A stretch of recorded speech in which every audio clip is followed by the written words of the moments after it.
Hello everyone, this is Renault, and I'm going to get started on a new series from Alterna for Alternovember, and this is going to be Feast or Famine. Previously, we just finished Trespasser, and before that we did Midnight Mystery. And so now we're going to do Feast or Famine, but before that, we do our hellos. Hello, Joker. Hello, Plastic Plants. And ibuprofen. Hello, Doritos. That's my, I want to say lunch, but not really. I'm going to go to grab some Wendy's or maybe something else. So, but that's pre-lunch. Let's say call it brunch. And, yeah. So anyway, this is going to be Feast or Famine. A book by Dave Schwartz. Hold on. Dave Schwartz, Joseph Cooper, and Wes Loker. Wes Loker is kind of like the Alterna Comics equivalent to, who's the guy who... Eric Weathers. Eric Weathers kind of does a whole lot of lettering for a lot of works associated with Comicsgate. And so Wes Loker seems to do a lot of lettering for books associated with Alterna. Anyway, Feast or Famine. Let's just go ahead and get started. But before we do, this cover page, it's got a little too much purple. For my taste, I would have much preferred this to be blue. Because if you look, the suits are kind of purplish, and then the sky is kind of purple. These suits could have been different. And furthermore, this cover could have been entirely different. Because, you know, these people with their guns and their suits, this is fake news. This doesn't happen in the book. I mean, I get it. It's supposed to be eye-catching. And the title of the book is A Call from the Cosmos. But that's also fake news. Alright. But that didn't really... It's just, you know... I like when the cover is very well done and connected to what happens in the book. For example, this is a fantastic cover.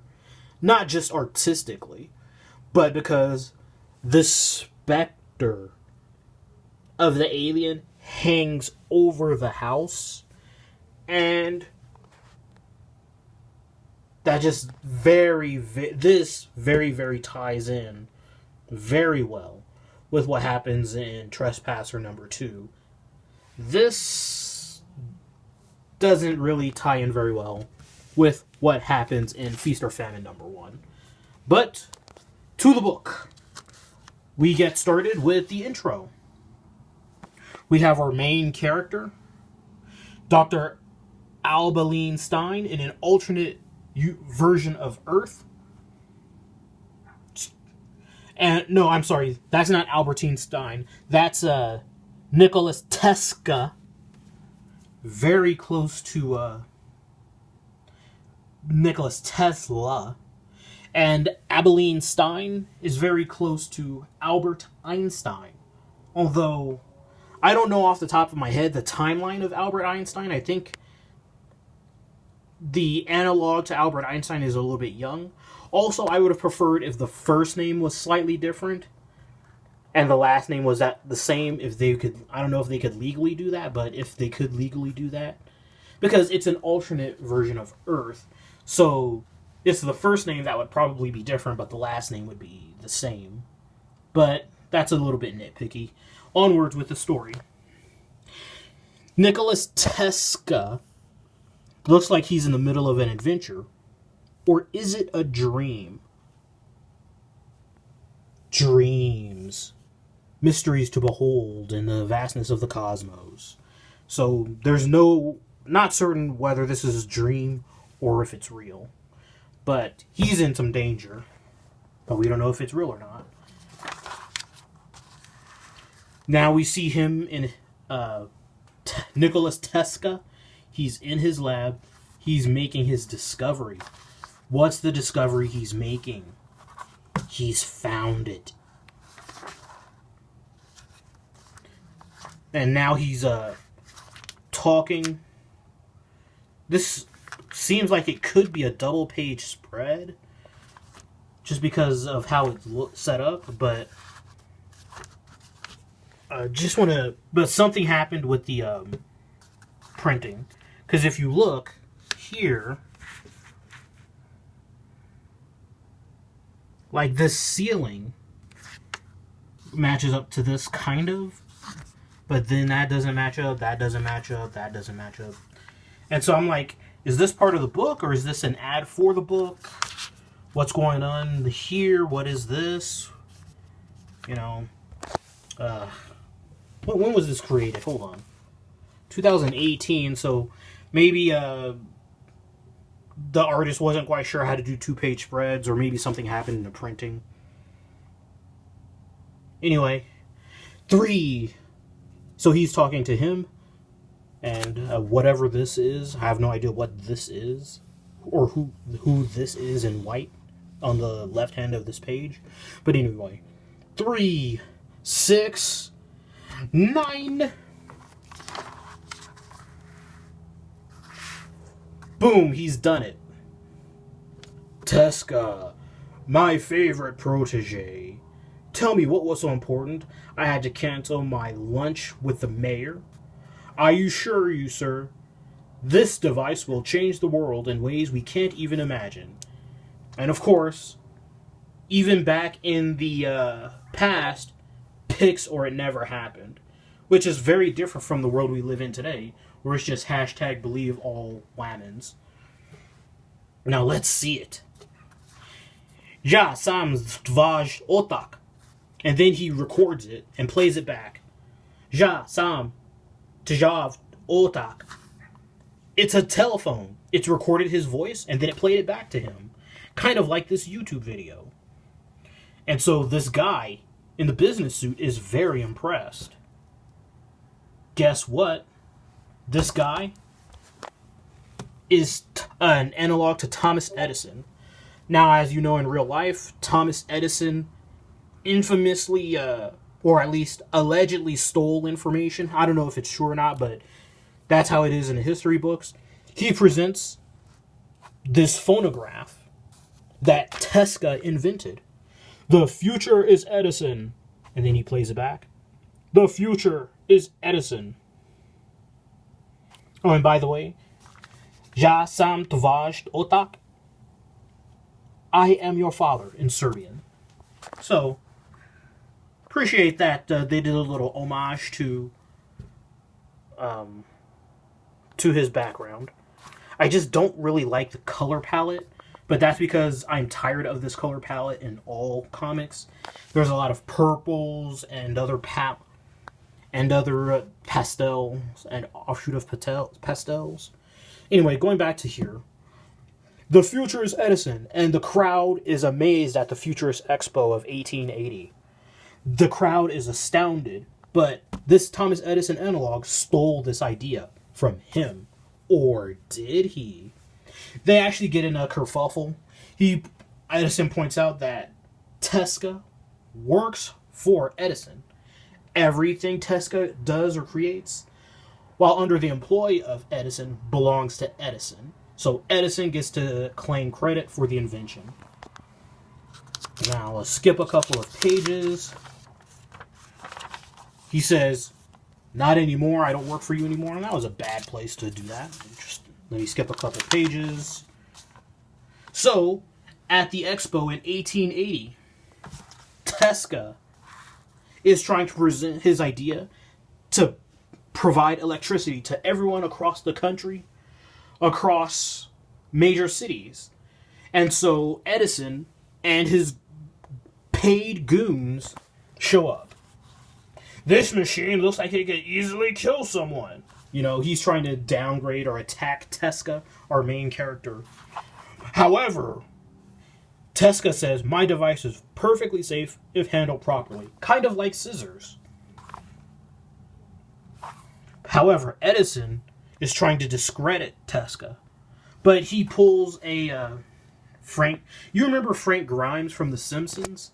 Where he says, pretends to be Homer. Oh, I'm an idiot. I can do whatever I want because the laws of reality don't apply to me. Here, look, I can grab this power cord and not get killed. And that's kind of what happens to here. He pulls a Frank Grimes, gets a bit in over his head. He kills himself, but on his own device. This is not Teska's device. This is Edison's device. Zap. Wrecked. He's dead, Jim. However, there is a Anthony Carnegie analog. Again, I don't know why they can't have the names the same. Since it's the first name that would be changed, not necessarily the last name. God, I hate these pastel. The colors are really off-putting. This is supposed to be the 1800s. The late 1800s during the Gilded Age. Like, I could understand if this was maybe some futuristic world where there's floating whatevers and just lights floating around, providing vision for everyone, but what is this? I don't like the color choices. It kind of is distracting. I remember Winger mentioned the whole red nose Tumblr art thing going on. So anyway, Carnegie, the Carnegie analog, offers to be a patron for Teska and his future research. Now, I do want you to know that in real life, Andrew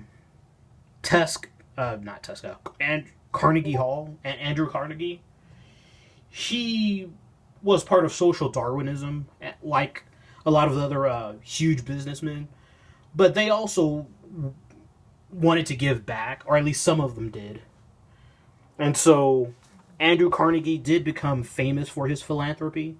Other people also did a lot of philanthropy, but he was also part of those big industrialists. So even though he's being portrayed kind of as benevolent here, check your history books. He was not necessarily a good dude. Let's hit up that Bigfoot Bill bookmark and skip a couple pages. So, Teska is presenting his next big idea to the businessman that he's working for. He's a patron of Carnegie, and so like, leave now. So Teska is asking to like leave and do his research right now. Leave now. In the middle of your third quarter, Colorado Springs, it'll cost a fortune just to. You've both cost this company enough to be. How can you possibly think this is a good idea? Well, because the future of your company depends on it. But if you look carefully, it's not made this. One of these days, I will be able to zoom in clearly. But this word balloon, it's not clear enough that this comment is coming from Teska. And same with this word balloon. Not certain where it's coming from. Is it just coming from out of nowhere for one of these people in the background? Is it coming from him? Is it coming from him? And by the way, this is Aberlane Stein, who is the analog to Albert Einstein. I don't know how old Albert Einstein was. He looks young here, but how old was Albert Einstein in 1880? 1881-ish. Ultimately, the business people do not want to support Teska's next big idea, but Andrew Carnegie, ever the good guy, says, hey, we're going to do it. Because these two guys, Teska and Aberlane Stein, they're geniuses. So we're going to help them. So let's skip some pages. Tachyon Labs, year 1, 1886. They create a teleportation device. Cross your fingers, hope it works. They're doing a business presentation in front of a bunch of other scientists. And it teleports. They get it to go somewhere. But you can see as they wait for it to return, and it's getting later, it never returns. And they lose their crap. They lose their shit. Because they're embarrassed. It didn't work. The thing went, but it never came back.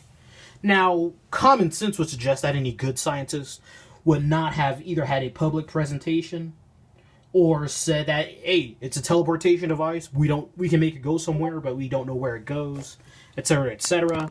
But instead, they did an untested scientific project where they couldn't prove the results. They were crossing their fingers and hoping during their presentation they could prove their results, and obviously it didn't work.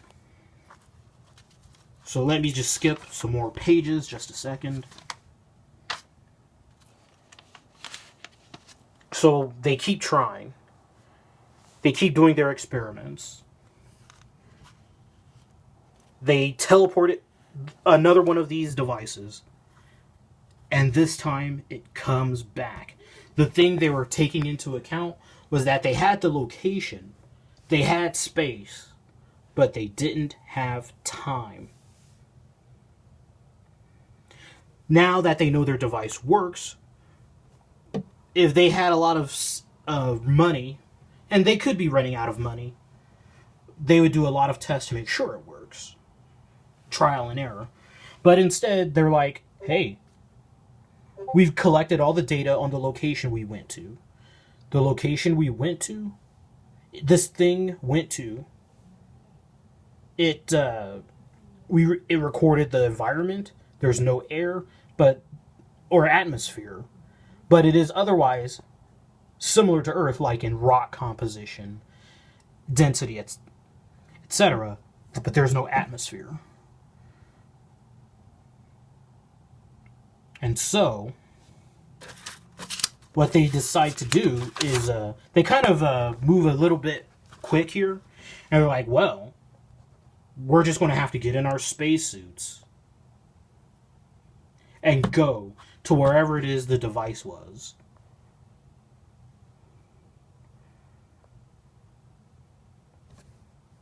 That's...